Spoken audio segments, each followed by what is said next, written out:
মা আর বোন বাড়ি চলে যাচ্ছে। মেয়ের বড্ড মন খারাপ হয়েছে, দিদিনেরও তাই মন খারাপ। বাড়িটা তো আমার অনেক দূর, মন চাইলেই আর দেখতে আসতে পারে না, টাইম নিয়ে আসতে। পয়লা বৈশাখ তো চলে আসলো, আমার বরমশাইয়ের এখনো জামা প্যান্ট কেনা হয়। মা চলে যাওয়ার পর বেরিয়ে পড়েছিলাম তিনজন সেজেগুজে বাঘাযতীনে।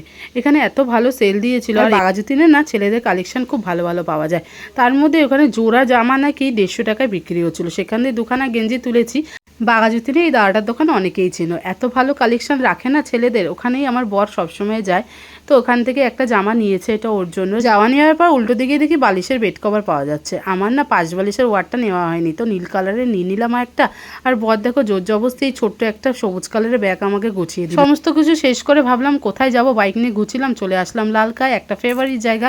এসে একটু পেট পুজো করলাম। আসলে না আমরা একটু মোমোটাই ভালো খাই, স্টিম মোমো আর একটা প্যান ফ্রাই মোমো নিয়ে নিয়েছিলাম। লালকাতে থাকা এই দোকানটার থেকে আমার মেয়ে একটা পাইপ কিনেছিল। এই দেখো গেঞ্জি দুটো গেঞ্জি নাকি 150 টাকা, কত ভালো সেল।